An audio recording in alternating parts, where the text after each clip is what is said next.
Celui qui crée ne s'attend pas à une opportunité, blâmant les circonstances, le destin ou les dieux. Il saisit les opportunités ou les crée avec la baguette magique de sa volonté, son effort et son discernement de locataire. Avant de vous consacrer à des charges importantes, vous vous sentez silencieux, calmez les sens et les pensées et méditez profondément. Vous serez ensuite guidé par la grande puissance créative de l'esprit. Quoi que vous vouliez faire, pensez-y jusqu'à ce que vous soyez complètement absorbé par cette idée. Pensez, pensez, pensez et planifiez. Ensuite, attendez un certain temps. Ne faites rien soudainement. Faites un pas et réfléchissez plus.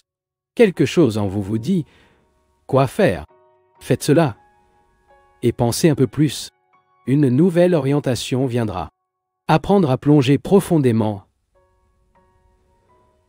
À l'intérieur, vous unira votre conscience avec la superconscience de l'âme, de sorte qu'avec une volonté, une patience et une intuition infinie, vous pouvez développer ces idées embryonnaires de réussite.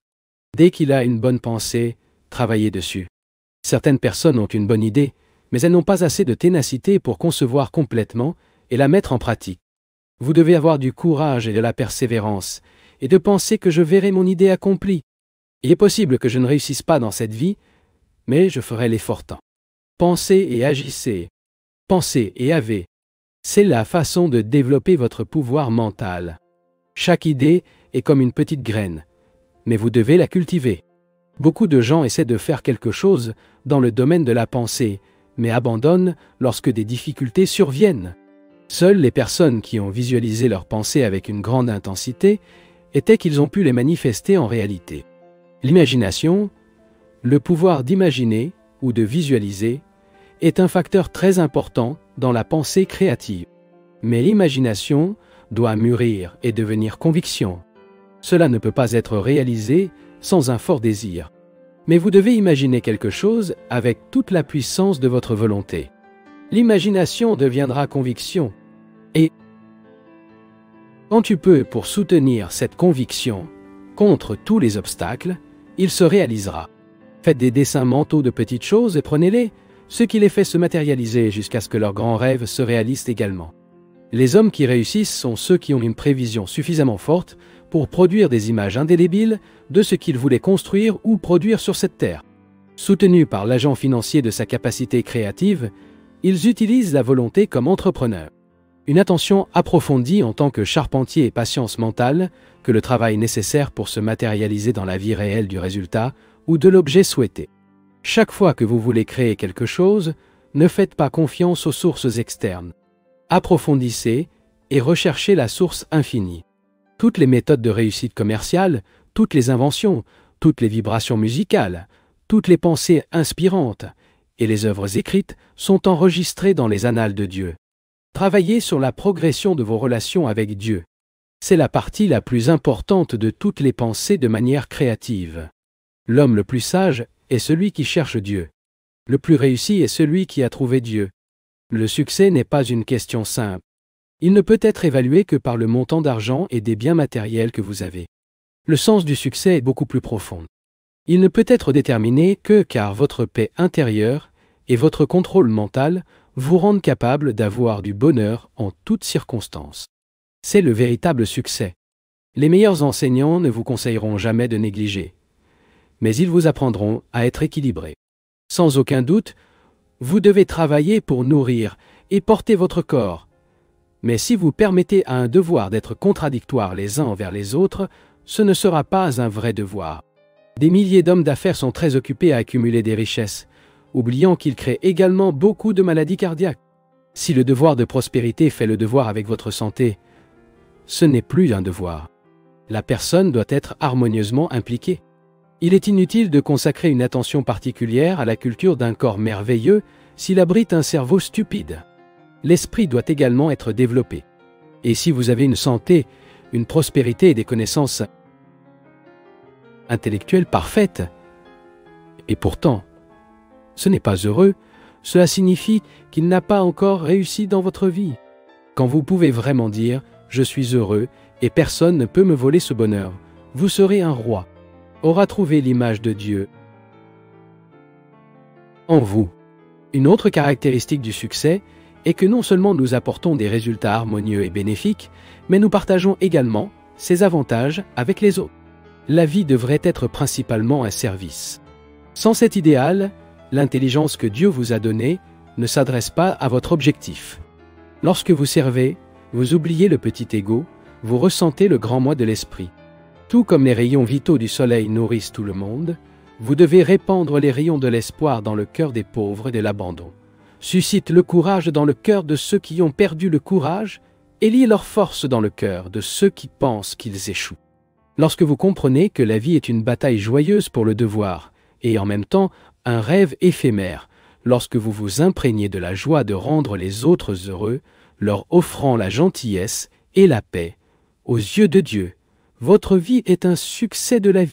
Tout travail accompli avec le bon esprit amène la victoire sur vous-même. Ce qui compte, c'est l'attitude avec laquelle vous travaillez. La paresse mentale et le travail réticent gâchent l'individu. Souvent, les gens me demandent « Comment pouvez-vous faire tant de choses ?» C'est parce que je fais tout avec le plus grand plaisir et l'esprit de service. Intérieurement, je suis avec Dieu tout le temps. Bien que dormant très peu, je me sens toujours bien parce que je fais mes tâches avec la bonne attitude. C'est un privilège de servir. Le manque de disposition mentale pour le travail s'accompagne d'une apathie et d'un manque d'énergie. Pour l'enthousiasme et la bonne volonté va de pair avec de nouvelles fournitures d'énergie.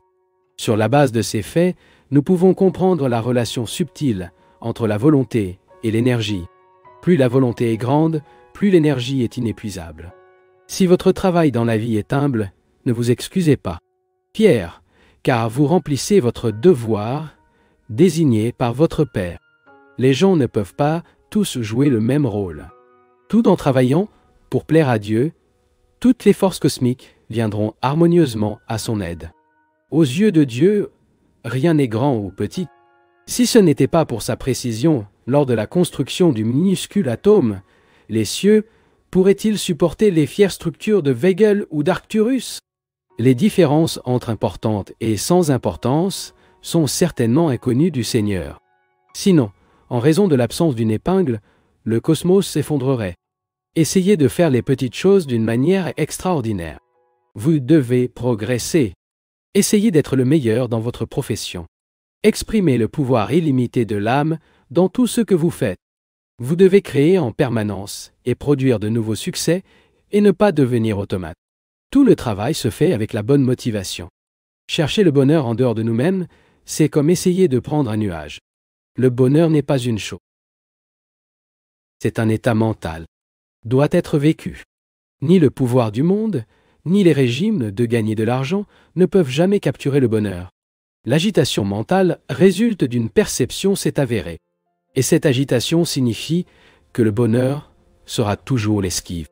Le pouvoir temporel et l'argent ne sont pas des états d'esprit. Une fois obtenus, ils ne diluent que le bonheur. Ils ne peuvent sûrement pas le concentrer. Plus nous dispersons nos énergies, moins il reste de puissance à appliquer à une entreprise spécifique. Les habitudes entourant la préoccupation et la nervosité proviennent des profondeurs abyssales dans le subconscient, jetant des tentacules autour de nos esprits et éliminant toute la paix intérieure que nous avons appréciée. Le vrai bonheur ne sera jamais trouvé en dehors du soi. Ceux qui le recherchent agissent comme s'ils étaient dans l'arc-en-ciel, dans les nuages. Comme des roses, des passagers de nombreux êtres humains apparaissent quotidiennement dans le jardin de la terre. Dans sa jeunesse, il lance des boutons frais et pleins d'espoir, accueillant les promesses de la vie et agitant avec impatience la future brise de satisfaction sensuelle. Ensuite, les pétales commencent à s'estomper et l'espoir deviendra déception. Au coucher du soleil de la vie tombe dans un encombrement par déception. Prenez en compte l'exemple des roses. Tel est le sort des êtres humains qui vivent par les sens. Analyse avec insight, né de l'introspection, la vraie nature des plaisirs sensuels. Car, même lorsque vous l'avez acheté, vous ne ressentez pas dans le cœur le frisson du doute et de l'incertitude. Il s'accroche à des plaisirs, mais il sait au fond que, un jour, ils le trahiront. Un examen attentif montre que l'indulgence sensuelle, en fait, rit de ses partisans. Ce qu'il offre, ce n'est pas la liberté, mais la servitude de l'âme. La route d'évasion n'est pas, comme beaucoup de gens l'imaginent, sur les routes basses et douces encore plus d'indulgence. Et oui, là-haut, dans les chemins rocheux de l'auto-témoignage. Les gens oublient que le prix de la luxure est l'usure croissante de l'énergie nerveuse et cérébrale avec le raccourcissement inévitable de votre perspective de vie. Les matérialistes s'impliquent dans une telle mesure, dans la tâche de gagner de l'argent. Ils ne peuvent pas se détendre et profiter de leur confort, même après l'avoir obtenu. Comme la vie moderne n'est pas satisfaisante, examinez simplement les gens autour de vous. Si vous demandez « sont-ils heureux ?», notez les tristes expressions sur vos visages. Observez le vide dans vos yeux. La vie matérialiste, c'est l'humanité avec des souris et des garanties, mais seulement dans ce cas est cohérent. Ne cessez jamais, tôt ou tard, briser vos promesses, lui permettant de toujours dépendre davantage des circonstances extérieures pour le soutien physique, mental et spirituel, ne regardant jamais à l'intérieur, à la recherche de sa propre source, l'homme épuise progressivement ses réserves d'énergie. Posséder des biens matériels sans paix intérieure, c'est comme mourir de soif dans un lac. Si la pauvreté matérielle doit être évitée, la pauvreté spirituelle doit être méprisée. C'est la pauvreté spirituelle, pas la pénanie matérielle, qui se trouve au centre de toutes les souffrances humaines. Le scientifique matériel utilise les forces de la nature pour rendre l'environnement humain meilleur et plus confortable. Le scientifique spirituel utilise la puissance de l'esprit pour éclairer les âmes. Le pouvoir mental montre à l'homme le chemin du bonheur intérieur, ce qui lui donne une immunité contre les inconvénients du monde. Les deux types de scientifiques qui, à votre avis, fournit les meilleurs services? Le scientifique spirituel, bien sûr, l'amour pur, la joie sacrée, l'imagination poétique, la gentillesse, la sagesse, la paix et le bonheur sont d'abord des sens, à l'esprit ou dans le cœur, et seulement alors transmis par le système nerveux au corps physique. Comprendre et ressentir les joies supérieures de la vie intérieure, et vous les préférerez éventuellement aux plaisirs transitoires du monde. Tous les plaisirs physiques se manifestent à la surface du corps et sont capturés à travers l'esprit, à travers le système nerveux. Vous aimez les plaisirs en plein air des sens parce que vous avez été pris par eux en premier et que vous avez continué dans vos griffes. Tout comme certaines personnes s'habituent à la prison, nous, mortels, avons apprécié les plaisirs immatériels qui ont fermé les joies intimes. Pour la plupart, les sens nous promettent un peu de bonheur qui passe. Mais à la fin, ils ne nous donnent que de souffrance.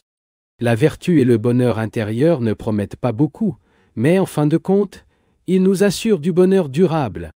Par conséquent, j'appelle le bonheur intime et persistant de l'âme, de la joie et du plaisir, les sensations de passage. L'environnement extérieur et les entreprises sont de la plus haute importance. L'environnement extérieur spécifique de la première vie est crucial, car il stimule ou émousse l'environnement intérieur instinctif de l'enfant. Ceci est généralement né avec un environnement mental précédent qui est stimulé lorsque l'extérieur ressemble à l'intérieur. Cependant, si différent, l'intérieur sera probable supprimé. Un enfant instinctivement mauvais peut être corrigé et amélioré en bonne compagnie, et vice-versa. Alors qu'un enfant instinctivement bon, mis en bonne compagnie, sera sans aucun doute encore meilleur. Avez-vous sérieusement réfléchi à la raison pour laquelle vous aimez les plaisirs transitoires et trompeurs, de préférence la paix et la joie durable de l'âme, trouvées si clairement en méditation et intensifiées par elle? En effet, au début, vous avez cultivé l'habitude d'accéder au plaisir des sens. Et il n'a pas cultivé les joies supérieures de la vie intérieure, fournies par la méditation. Comprenez et ressentez ces joies intimes et bientôt, vous les préférerez aux plaisirs éphémères du monde.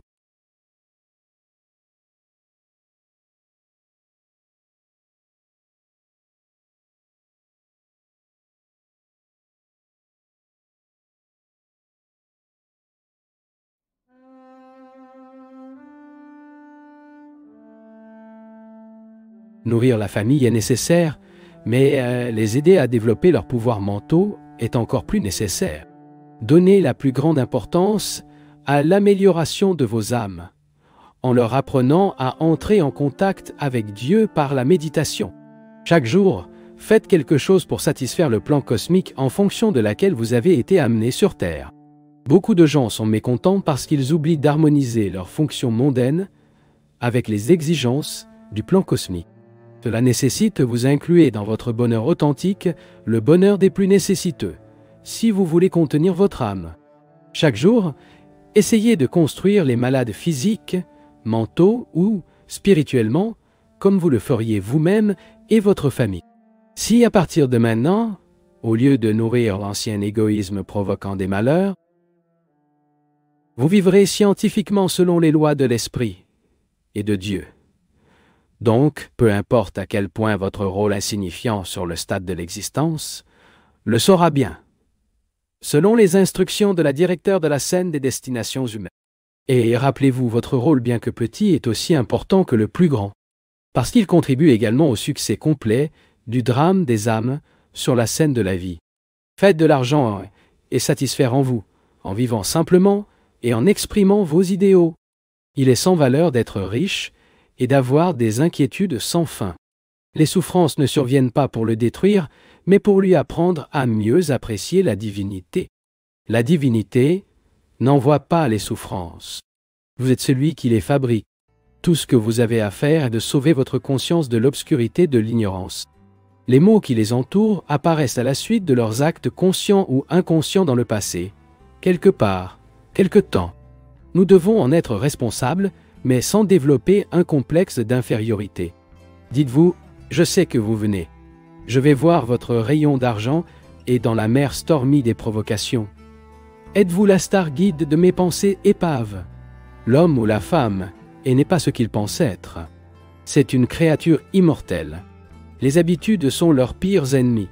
Tout comme Jésus a manifesté son amour s'exclamant à un moment difficile, « Père, pardonne-leur, parce qu'ils ne savent pas ce qu'ils font. » Donc, vous devez pardonner vos épreuves difficiles et dire que mon âme renaît. Ma puissance est plus grande que mes souffrances, car je suis un fils de Dieu. De cette façon, vos pouvoirs mentaux seront renforcés et votre tasse de réalisation sera suffisamment grande pour contenir l'océan de connaissances. Cela convient le mieux à vos désirs, éternellement insatisfaits, dans un environnement approprié et à agir correctement. Vous serez donc heureux et prospère. Beaucoup de gens pensent qu'ils doivent d'abord acquérir de la richesse et ensuite penser à Dieu. Mais Dieu doit venir avant, à cause de lui, vous en avez besoin. Si vous en prenez conscience, vous obtiendrez le vrai bonheur. Dieu devrait être à vos côtés tout le temps. Si vous pouvez établir ce grand lien avec lui, la prospérité de l'univers sera littéralement à vos pieds. Par conséquent, n'oubliez pas que Dieu est votre grand fournisseur. Vous êtes vraiment prospère, pas pour ce que vous avez, mais à partir de ce que vous pouvez vous mettre à l'aise. Vivre une vie contradictoire, c'est vivre loin de l'esprit. Lorsque la totalité de votre conscience se tourne vers Dieu et en silence, quelles que soient vos erreurs, c'est avec Dieu. Lorsque vous remplissez les devoirs de joie sans les laisser compromettre votre bonheur, c'est avoir un bonheur spirituel. Ensuite, votre esprit et votre conscience reviennent pleinement à la source. Au revoir, la liberté, l'air frais, la joie et la simplicité. Ce sont les plus grandes leçons que les maîtres de l'Inde enseignent. Ils ont toujours transmis à leurs disciples la pratique de la vie simple et de la pensée élevée. Vous vivez directement par la puissance de Dieu. Supposons soudainement que cela modifierait le climat de votre pays. Que se passerait-il? Où trouver de la nourriture? Comment pourriez-vous vivre? Pourquoi ne pas se souvenir que Dieu est le mainteneur de la vie? Qu'est-ce qui vous a été donné? Oui, c'est le mainteneur direct, même en vous dépendant de la vie. Dieu est la cause de tout. Et dénouer les liens avec Dieu signifie souffrir. Oublier Dieu et s'entourer de luxe est dangereux. Ayant peu, j'en ai beaucoup, parce que j'ai Dieu. La terre s'inquiète tellement de ma santé, de ma prospérité et de mon bonheur. et il est toujours avec moi. Vous devriez dire cela le matin avant d'aller travailler. N'oubliez pas que vous vivez strictement sur les lois de Dieu, qui vous indiqueront la bonne voie. L'homme lui a montré comment agir, et l'a ensuite laissé à ses risques et périls. La voie de Dieu vous apportera la joie et la prospérité. Si nous pouvons atteindre cet état en disant ce qui est le mien vous appartient, ce sera encore mieux. Il est extrêmement difficile à notre époque d'égoïsme d'obtenir la prospérité. L'égoïsme a tendance à disparaître. Et il ne disparaîtra que lorsque tout le monde n'est plus égoïste. Vivez cette réalité vous-même. La meilleure façon de l'enseigner est de donner un exemple. Bien qu'il soit nécessaire de gagner de l'argent, il est plus nécessaire de faire du bonheur. Nous gagnons de l'argent pour être heureux, et nous ne sommes pas heureux de gagner de l'argent. Ceux qui se limitent à s'enrichir comme la seule garantie de bonheur ne trouvent jamais une véritable satisfaction. Parce qu'aucune somme ne peut acheter le bonheur s'il est systématiquement gaspillé sur des actions erronées. Les gens entourés de richesses, mais incapables de les utiliser d'une certaine manière pour être heureux pour eux-mêmes et autres, soient assoiffés de bonheur. Ils oublient que gagner de l'argent n'est qu'un moyen d'être heureux. C'est tellement ridicule de se concentrer sur signifie et oublier l'objectif de voyager sans connaître le destin. Cela n'a aucun sens de créer l'habitude d'accumuler de l'argent et de ne pas l'utiliser pour son propre avantage extraterrestre. Beaucoup de gens font l'erreur de poursuivre de l'argent avant de poursuivre le bonheur. Essayer de s'enrichir avec un esprit lâche et agité non seulement conduit à l'échec, mais génère plus d'anxiété et de souffrance. La meilleure méthode est de poursuivre de l'argent après avoir assuré le bonheur. La fortune, dans une attitude sereine et jeune, mène à la fois au succès et au bonheur. Les gens heureux rendent leurs semblables heureux grâce à l'exemple, car les actes disent plus que des mots. Certaines personnes soutiennent que le bonheur ne peut être trouvé que dans la satisfaction mentale. D'autres qu'ils se limitent à avoir des montagnes d'argent, ainsi que des meubles, des yachts, des fermes et des voitures à l'aise. Les deux postures sont unilatérales et incomplètes. L'ascète accumulée dans une grotte peut ressentir une certaine satisfaction mentale, mais elle dépend de la nourriture plantée par un agriculteur ou produite par un fabricant. Vous portez des vêtements fabriqués par un tisserand et aucun ne réussit dans ce monde. Vous ne pouvez trouver un bonheur complet que dans l'esprit, sans utiliser au moins quelques objets matériels. D'un autre côté, il n'est pas vrai que le bonheur dépend de l'achat incessant des nombreux articles que la fantaisie nous fait désirer. En fait, lorsque le bonheur est cherché uniquement par l'acquisition d'un nombre infini de choses matérielles, elle ne peut jamais être trouvée, car elle consiste surtout dans une attitude mentale et est en partie conditionnée par des facteurs externes. Il y a eu des martyrs qui préféraient sacrifier leur vie et perdre le confort intime de l'âme. Ils savaient trouver le bonheur dans les états mentaux sans compléter les objets physiques. D'un autre côté, il est très rare de trouver le bonheur chez les personnes qui ne la recherchent que dans le consumérisme effréné.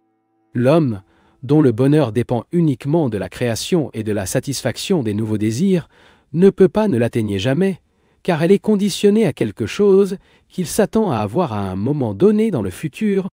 Cet homme a coupé le bonheur sans jamais le conquérir, tout comme le chien qui poursuit la saucisse qui lui échappe toujours. Mercussant devant ses yeux, suspendu d'un bâton attaché à son dos, l'homme ne remplira jamais ses désirs d'oublier que le bonheur est avant tout à l'esprit, et uniquement dans l'acquisition de biens matériels. Le monde dans son ensemble a oublié le vrai sens du mot amour. L'amour a été tellement maltraité et crucifié par l'homme que très peu de gens savent ce qu'est le véritable amour, tout comme l'huile d'olive est présente dans chaque particule de l'olive. L'amour imprègne chaque particule de création. La définition de l'amour, cependant, est très difficile, pour la même raison, car vous ne pouvez pas décrire complètement le goût d'une orange. Vous devez prouver le fruit pour connaître son goût. C'est donc avec amour.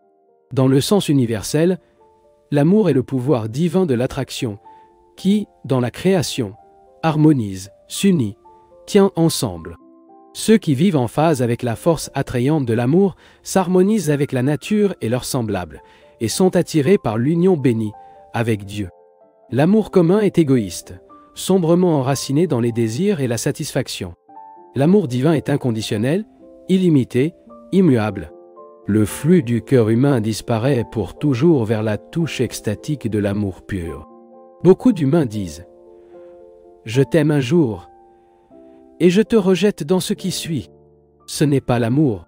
Si le cœur d'une personne est saturé de l'amour de Dieu, il est incapable de blesser quelqu'un délibérément.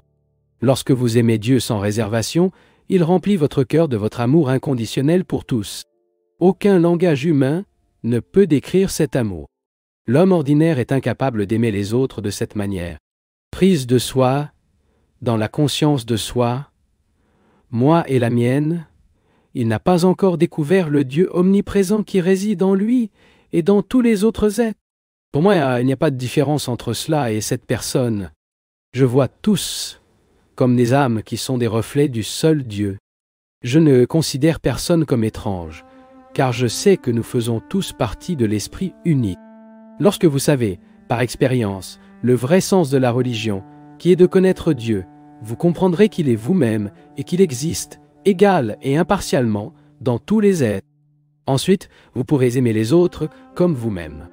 Dans la conscience de ceux qui sont immergés dans le divin, l'amour de Dieu, il n'y a pas d'erreur, de l'étroitesse de la caste ou de la croyance.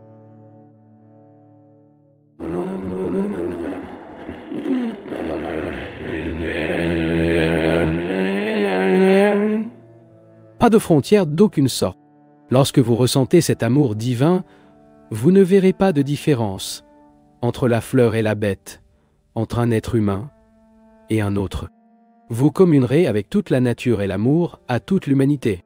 La compassion pour tous les êtres est nécessaire pour l'épanouissement divin, car dans Dieu lui-même déborde cette qualité. Ceux qui ont un cœur tendre peuvent se mettre à la place des autres, ressentir leur souffrance et essayer de le soulager. Il semble avoir toujours existé une certaine rivalité entre l'homme et la femme, mais ils sont les mêmes. Aucun n'est supérieur à l'autre. Soyez fiers de ce que c'est dans cette vie. Pendant le sommeil, vous ne savez pas si vous êtes un homme ou une femme. Comme un homme, représentant le rôle d'une femme, ne devient pas une femme. Comme l'âme, représentant des hommes et des femmes, reste sans changement. L'âme est l'image de Dieu inchangée et absolue. N'admet même pas être limité par la conscience que vous êtes homme ou femme. Vous êtes une âme faite à l'image de Dieu. Le chemin le plus sage est toujours à retenir. Je ne suis ni un homme ni une femme. Je suis l'esprit. Ensuite, vous vous débarrasserez de la conscience limite des deux tendances. Vous comprendrez votre potentiel divin le plus élevé, soit incarné en tant qu'homme ou femme. Dieu est à la fois une sagesse infinie et un sentiment infini. Lorsqu'il s'est manifesté dans la création, il a façonné sa sagesse dans la figure du Père et a façonné son sentiment dans la figure de la Mère. Tous les pères et les mères sont potentiellement dotés à la fois de la sagesse paternelle et de la sensibilité maternelle de Dieu. Ils doivent perfectionner ces cadeaux. L'homme divin développe à la fois des qualités paternelles et des qualités maternelles en lui-même. L'homme soutient que la femme est émotionnelle et ne sait pas comment raisonner, et la femme se plaint que l'homme est incapable de ressentir. Les deux ont tort. La femme peut raisonner, mais le sentiment prédomine dans sa nature. Et l'homme est capable de ressentir, mais dedans raison dominante. Dieu a créé ces différences mentales et psychologiques afin qu'il y ait une distinction entre l'homme et la femme. L'union spirituelle idéale parmi elles a le but d'amener à l'homme à la sensibilité latente et à développer la raison cachée chez la femme. Ont été faits pour s'entraider à développer les qualités divines pures des sentiments parfaits. Ramenez-lui des êtres humains faits à son image. Je vous dis que dans la douleur, il y a une contrainte, car votre réseau et votre amour sont des moyens plus efficaces de ramener les êtres humains au ciel. Bien que je connaisse la réponse, je me suis toujours plaint à Dieu de ces points, car il me comprend comment un père comprend son fils. Étant donné que ce monde est tragique, c'est un lieu d'incertitude, mais peu importe ce qui lui est arrivé. Si vous vous jetez aux pieds du Père et que vous cherchez votre miséricorde, il le soulèvera et vous montrera que la vie n'est rien de plus qu'un rêve. Je vais raconter une petite histoire. Un roi s'est endormi et rêvait qu'il était pauvre. Dans le rêve, il a pleuré pour de l'argent pour acheter de la nourriture. Enfin, la reine l'a réveillé et lui a demandé « Qu'est-ce qui vous appartient? Vos coffres sont-ils pleins d'or? Et pourtant vous pleurez-vous pour de l'argent ?» Et le roi a répondu « Oh, ma folie!